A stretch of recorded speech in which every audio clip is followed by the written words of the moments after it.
Hey everyone, my name is Claudia and welcome to the Folk Stitcher, which is my Flosstube channel where we talk about all things cross stitch. Today, I thought it would be fun if we went through my cross stitch bag. This is the bag that I have that I keep all of my stitchy things when I want to cross stitch in public. So I can start with the fact that this is a cotton canvas tote bag. I got it on Amazon. I was looking for a tote bag with two features. One that was really cute. It is floral. It has a little blurb about chamomile on the front, and I kind of wanted to cutify my life, so I was looking for something that was really nice, and I found this one. And the second thing it has a zippered top. You don't often see canvas tote bags like these. So it has a zipper, and I'm able to keep everything in here. I'm not worried that anything is going to get lost or would fall out.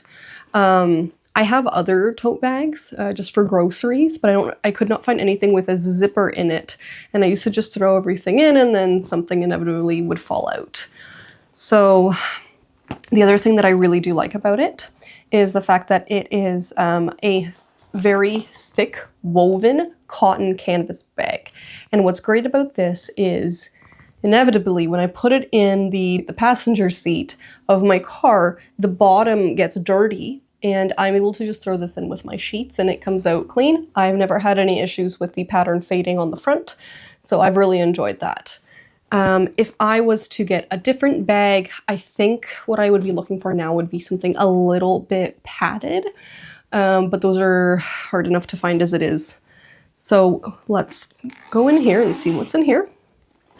So the first thing is the pattern that I'm currently stitching.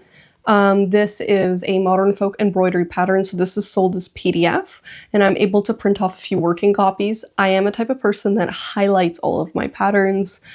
I mark them up, and if I just had one copy of that, I would be quite devastated something happened to it, especially because I take this in public, so if it gets wet or torn or wrinkled, I don't feel so bad.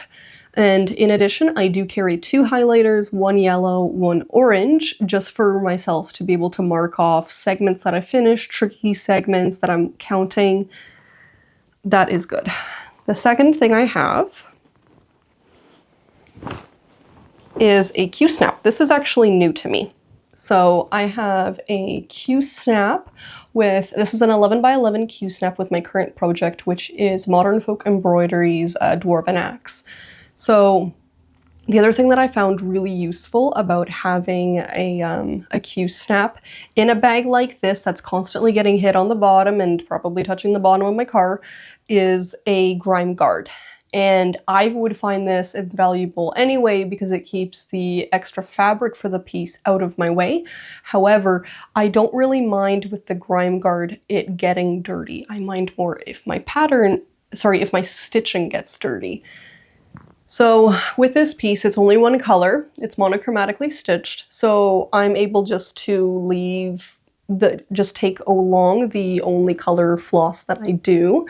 And there is my needle. I don't really use a needle minder in public. I'm not sure why. I don't like to carry a ton of things around with me. Anything that could fall off makes me a little bit nervous. And I am stitching in hand when I'm going in public. I'm not using a stand. I do have one at home, but that's only for, like, I'll carry it between floors. I won't take a stand out with me. If you do, I really admire you. So I'll leave my needle just in like this. And I'm able to, since this is a monochromatic stitch, I just have one color in here anyway. The second thing I have in here is a book. This is Everyday Folk by Krista West. I recently purchased this book and I have been really enjoying flipping through. I really want to start one of her pieces, but I haven't decided which one. So I've been just taking this out with me and like flipping through just to see what is reasonable and realistic for me to do. She has beautiful patterns, very, very beautiful patterns. If you enjoy like more of a folk aesthetic, then you would really enjoy her book. So I have that also with me. And then I have headphones. So I can listen to a podcast or a Flosstube video or music. I carry just headphones around with me. It's better just to have them with me and don't need them. A hand cream. We're getting to the tail end of winter now, but this winter was so very cold and so snowy and so dry that my hands really suffered, and I like to have a hand cream with me so I'm not snagging the dry parts of my hands on the floss. I'm so sorry. And I like a hand cream that it's not very thick. It absorbs very quickly. So I found that with this one. And then I have a little kit in here. This is the Mill Hill Winter Holiday Collection Downy Dove. I'm gonna stitch this when it's warm. Like, I believe this is a Christmas pattern, but it's nice otherwise. And I've just been taking it around with me. I've been trying to organize the beads. This is a bead kit. And so I've been trying to sort the beads out just so, because currently when you purchase the kit, you're sold it in a little baggie and everything is mixed up. And so I do sort out my beads. So I've been working on doing this as well. And then we get to the pocket here. This is fantastic and it's one of my favorite parts of this whole bag. So because it has a little zippered pouch in here, I'm able to put those really small things that would otherwise get lost to the bottom of my bag in here. So first, this is in no particular order, guys. A clean mascara wand. And if you're wondering why I have this, this is to, if I make mistakes, which I don't like to talk about, and I have to frog, then what I'm able to do after is, because the bristles are so stiff on a mascara brush, I'm able just to kind of pick those up and off of my piece very quickly. So I like to keep, it doesn't matter what kind of mascara brush, as long as the bristles are very stiff and thick, you're able to use it like that.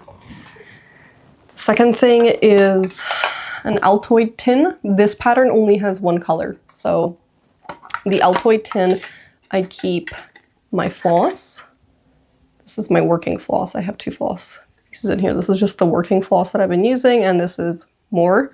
The reason it's in the Altoid tin within that pocket is because if anything would to get dirty in my bag, it's not going to get dirty within the Altoid tin. The second thing is extra needles. Not that I have a tendency to lose needles anyway, but if I was to ever lose my needle, I would be quite devastated if I was in public and wanted to stitch. So I just have a few extra Bowen needles. These are my personal favorite brand of needles. And then we have my favorite type of floss threader. So this is what I personally prefer. You have two hooks. I do not use the bigger hook. I actually only use the smaller hook. And I have a ribbon just tied onto here because inevitably I will lose my floss threader. I have never lost the one floss threader I own, but I have a tendency to put it down. It falls off the couch, it falls off a bench, and then I'm looking for it.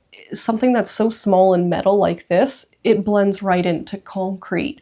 But when you have this little red ribbon untied on it, then it's easier to see, and that cuts my looking for it down from 15 minutes to 2.